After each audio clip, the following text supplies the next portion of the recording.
विशाल अलमीर का दिमाग पढ़ते हुए कहती है कि मुझे तो ऐसा लगता है कि हमारा वहाँ पे जाना बिल्कुल भी उन लोगों को पसंद नहीं आया। जिस पर अलमीर कहता है कि नहीं, बड़े भैया तो काफ़ी ज़्यादा खुश इखलाक़ी से मिले हैं।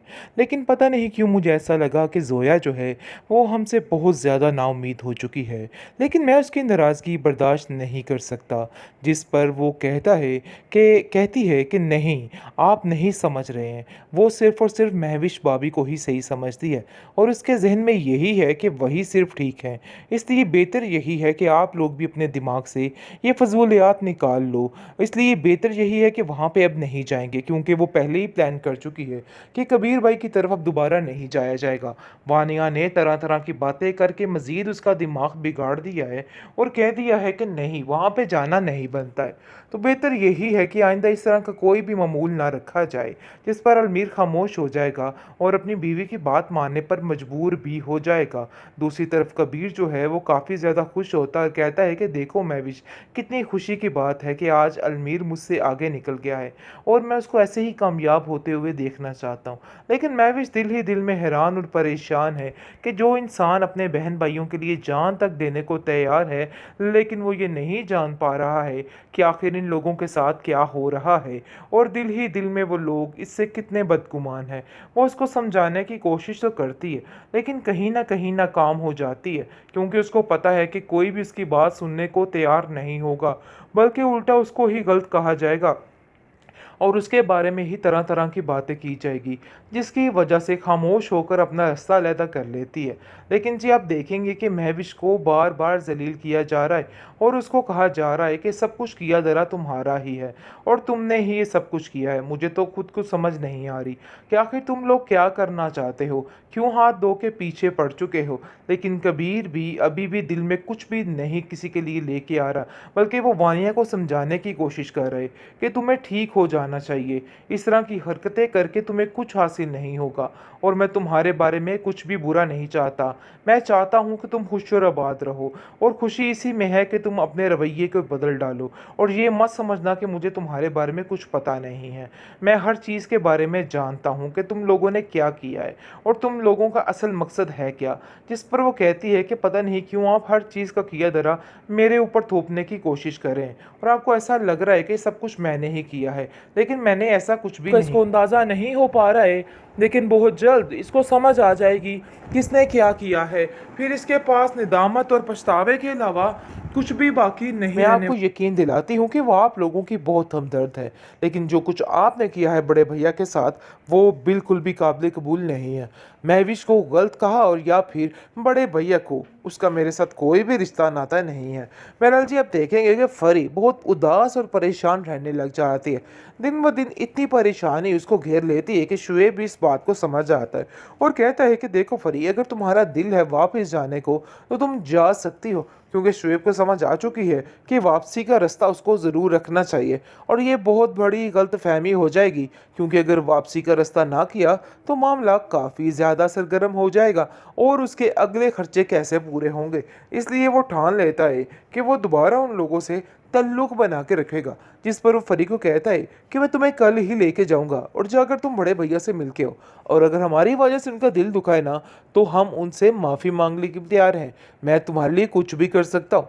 जिसको सुनकर वो कहती है कि नहीं, मैं आपकी ज़िल्लत बर्दाश्त नहीं कर सकती। मैं अब उन लोगों के दरवाजे पे नहीं जाने वाली, चाहे जो मर्जी हो जाए। इसलिए बेहतर यही है कि आप भी ये बात अपने जहन से निकाल दें। अब गुजर जाना बिल्कुल गलत हो चुका है। बेहतरीन ड्रामा सीरियल बड़े भैया के इस एपिसोड में आप देखेंगे कि साफ साफ बता दिया है मैं विस्ने के देखिए कबीर, मुझे ऐसा लगता है कि ये लोग अभी तक मेरे बारे में ठीक नहीं हुए। मैंने बार बार इन लोगों की गुफ्तगू सुनी है, लेकिन इनकी गुफ्तगू बिल्कुल भी सुनने के काबिल नहीं है। हम दोनों के इस कदर खिलाफ बोलते हैं कि ये लोग, कि मैं आपको क्या बताऊं, जिसको सुनकर वो हैरान हो जाता है कि आखिर ऐसा कैसे हो सकता है। वो साफ साफ कहता है महविश को कि मुझे लगता ही नहीं कि अलमीर की पसंद इतनी घटिया हो सकती है?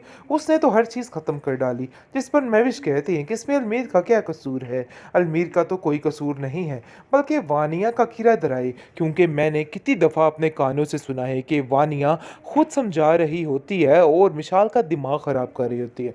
बल्कि अब तो छोड़ो, अब तो उसने अलमीर को भी नहीं बख्शा। अलमीर भी मेरे इतने शदीद खिलाफ हो चुका है कि बस आपको क्या बताऊं। जिसको सुनकर आप देखेंगे कि वो कहता है कि अलमीर कैसे तुम्हारे खिलाफ हो सकता है।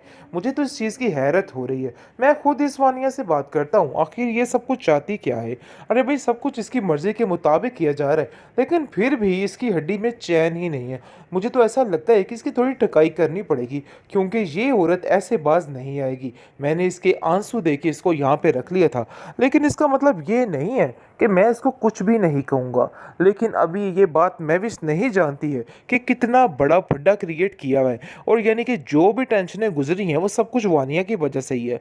क्योंकि जब उसको अंदाज़ा हो जाएगा तो वो बहुत ज़्यादा परेशान हो जाएगी। लेकिन जी आप देखिए कि इसको ये बात बतानी चाहिए थी महविश को, ताकि महविश आगे से मोहतात रहे। अरे भाई, जो औरत जान ले सकती है किसी की, वो कुछ भी कर सकती है, इसलिए ये बात ज़रूर करनी चाहिए थी। ये बात बहुत ज़्यादा ज़रूरी थी। लेकिन जी आप देखेंगे कि महविश कहती है वानिया को कि आखिर तुम्हारा मसला क्या है? तुम क्यों मेरे खिलाफ बार बार ये बातें करती हो, बार बार वर्गलाती रहती हो? आखिर तुम चाहती क्या हो? जिसको सुनकर वो कहती है कि मेरा और तुम्हारा रास्ता बिल्कुल अलग है, इसलिए मैं तुम्हें चैन सुकून से जीने नहीं दूंगी। इसलिए बेहतर यही है कि तुम अपने दिमाग को ठीक रखो और काबू में रखो। और खबरदार, मेरे और कबीर के बारे में आप लोगों ने कोई भी ऐसी बात की, मैं आपको कभी इस चीज़ को करने के राइट नहीं देती हूँ। जिस पर वानिया कहती है कि देखती हूँ कि तुम क्या करती हो। मैं तुम्हें चंद पल में ऐसे घर से बाहर निकलवाऊंगी कि तुम याद रखोगी। बहरहाल जी, फरी जो है वो अब कॉल करना शुरू हो चुकी है जोया को, क्योंकि अब उसको समझ आ चुकी है कि वो बिल्कुल अकेली पड़ चुकी है। इसलिए जी वो बार बार कॉल करती है और कहती है कि मैं बिल्कुल अकेली पड़ चुकी हूँ, तुम मुझसे बात क्यों नहीं कर रही? तुम महविश के पीछे लग के कैसे अपनी बहन से रिश्ता तोड़ सकती हो? आगे से जोया कहती है कि पता नहीं क्यों आप लोग महविश को गलत समझते हैं, लेकिन ऐसा कुछ भी नहीं है। मैं आपको यकीन दिलाती हूँ कि वो आप लोगों की बहुत हमदर्द है, लेकिन जो कुछ आपने किया है बड़े भैया के साथ, वो बिल्कुल भी काबिल कबूल नहीं है। महविश को गलत कहा और या फिर बड़े भैया को, उसका मेरे साथ कोई भी रिश्ता नाता नहीं है। बहरहाल जी, आप देखेंगे कि फरी बहुत उदास और परेशान रहने लग जाती है। दिन ब दिन इतनी परेशानी उसको घेर लेती है कि शुएब भी इस बात को समझ आता है और कहता है कि देखो फरी, अगर तुम्हारा दिल है वापस जाने को तो तुम जा सकती हो, क्योंकि शुएब को समझ आ चुकी है कि वापसी का रास्ता उसको ज़रूर रखना चाहिए। और ये बहुत बड़ी गलतफहमी हो जाएगी, क्योंकि अगर वापसी का रास्ता ना किया तो मामला काफ़ी ज़्यादा सरगर्म हो जाएगा और उसके अगले खर्चे कैसे पूरे होंगे। इसलिए वो ठान लेता है कि वो दोबारा उन लोगों से तल्लुक बना के रखेगा। जिस पर वो फरी को कहता है कि मैं तुम्हें कल ही लेके जाऊंगा और जाकर तुम बड़े भैया से मिल के हो, और अगर हमारी वजह से उनका दिल दुखाए ना तो हम उनसे माफ़ी मांगने के लिए तैयार हैं। मैं तुम्हारे लिए कुछ भी कर सकता हूँ। जिसको सुनकर वो कहती है कि नहीं, मैं आपकी जिल्लत बर्दाश्त नहीं कर सकती। मैं अब उन लोगों के दरवाजे पे नहीं जाने वाली, चाहे जो मर्जी हो जाए। इसलिए बेहतर यही है कि आप भी ये बात अपने जहन से निकाल दें। अब उधर जाना बिल्कुल गलत हो चुका है।